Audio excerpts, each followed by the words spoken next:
Assalamualaikum warahmatullahi wabarakatuh. Bagaimana kabarnya anak-anak? Semoga kita semua selalu diberi kesehatan oleh Allah Subhanahu wa Ta'ala. Sebelum pembelajaran kita mulai, mari kita membaca basmalah bersama-sama. Bismillahirrahmanirrahim.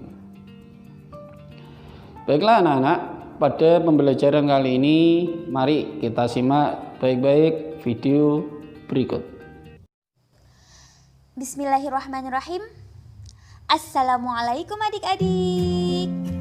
Di video kali ini kita akan belajar materi kelas 4, tema 1, subtema 3, bersyukur atas keberagaman, pembelajaran 1. Tujuan pembelajaran ini sebagai berikut.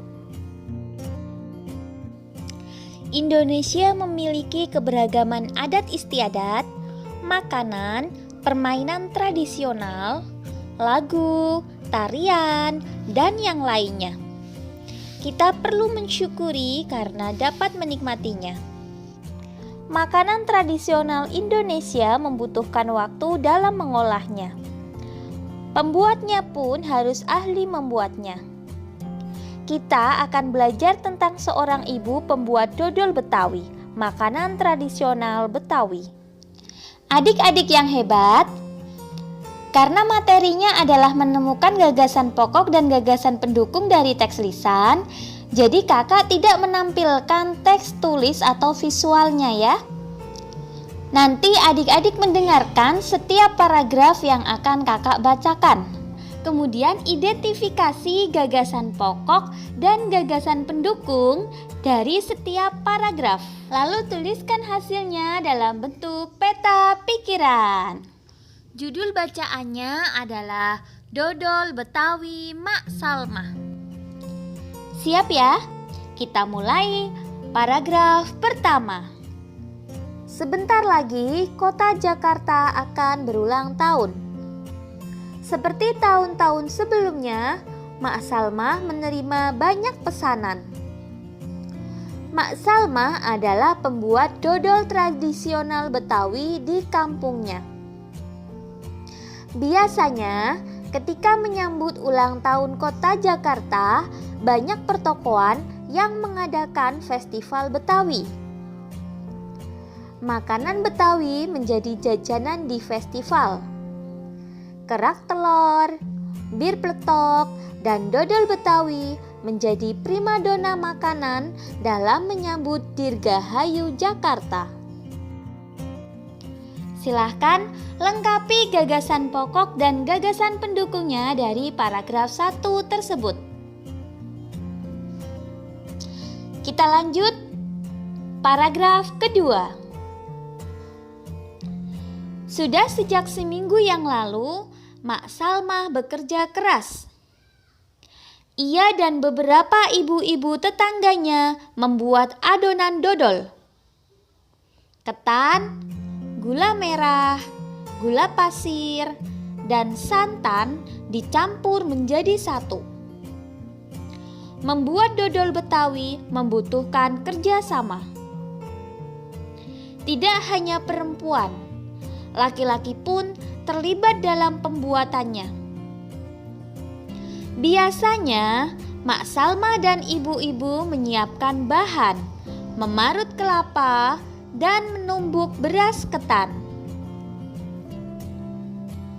Adonan dituang kawah, lalu diaduk hingga kental.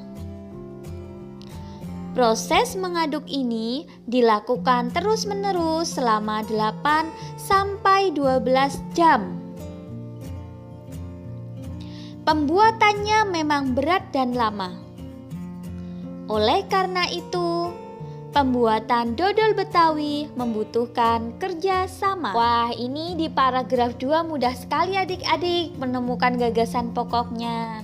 Silahkan dituliskan dalam bentuk peta pikiran. Kita lanjutkan paragraf ketiga. Untuk memenuhi pesanannya, Mak Salma selalu melibatkan tetangga-tetangganya. Mak Salma ingin rezeki yang diperolehnya dari dodol Betawi tidak dirasakannya sendiri. Mak Salma juga ingin dodol Betawi selalu dikenal. Ia ingin warga di sekitarnya juga ikut melestarikan makanan tradisional milik kampung sendiri. Dodol Betawi Mak Salma ikut melestarikan budaya, memupuk kerjasama, serta menjalin keakraban antar warga. Oke, silahkan dituliskan secara mandiri. Temukan gagasan pokok dan gagasan pendukungnya dari paragraf tersebut. Indonesia yang kaya akan keragaman budaya, suku, agama, dan kepercayaan juga memiliki ribuan jenis makanan tradisional. Makanan tradisional yang berasal dari berbagai suku bangsa di Indonesia juga merupakan bagian dari identitas bangsa kita. Berikut adalah beberapa contoh makanan khas daerah di negeri kita. Yang pertama ada sega jamblang atau nasi jamblang dalam bahasa Indonesia. Adalah makanan khas dari Cirebon, Jawa Barat. Nama jamblang berasal dari nama daerah di sebelah barat kota Cirebon. Kemudian ada nasi pecel, yaitu sarapan kesukaan masyarakat Madiun, Jawa Timur. Lalu ada lontong sayur. Ini mudah ditemui di Jakarta dan Jawa Barat sebagai menu sarapan favorit. Kemudian ada nasi kerawuk. Ini makanan khas kota Gresik yang terbuat dari campuran nasi dan daging sapi dengan kadar minyak yang cukup tinggi. Kemudian ada gudeg, atau dalam bahasa Jawa disebut sego gudeg, adalah makanan favorit di Yogyakarta. Berikutnya, ingatkah kamu bahwa bunyi merambat memerlukan penghantar atau medium? Medium penghantar untuk perambatan bunyi dapat melalui udara, zat cair, dan benda padat. Tahukah kamu sifat-sifat bunyi yang lain? Ayo kita lakukan percobaan pemantulan dan penyerapan bunyi.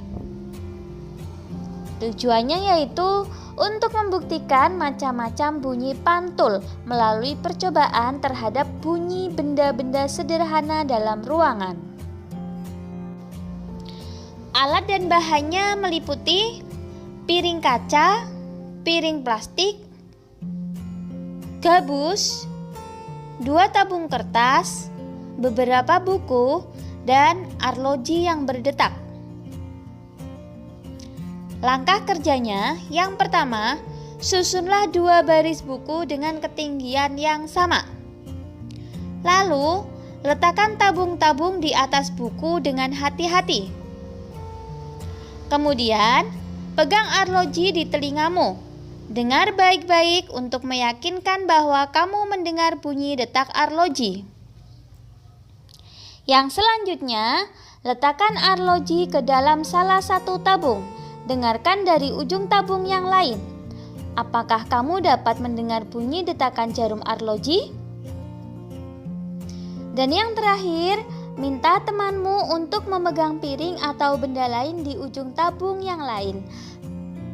Berikutnya, dengarkan kembali apakah kamu dapat mendengar bunyi detakan jarum. Selanjutnya, jawab pertanyaan berdasarkan percobaan. Pertanyaan pertama, apa yang terjadi dengan gelombang bunyi pada tabung kedua jika kamu meletakkan piring kaca? Lalu pertanyaan yang kedua, ketika piring kaca diganti dengan gabus yang empuk, apa yang terjadi? Jelaskan.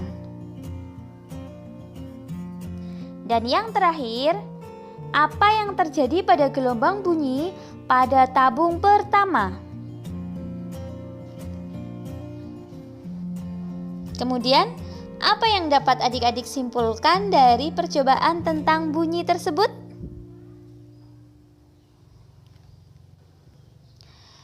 Tuliskan laporan kegiatan percobaan tentang sifat bunyi yang baru saja kalian lakukan.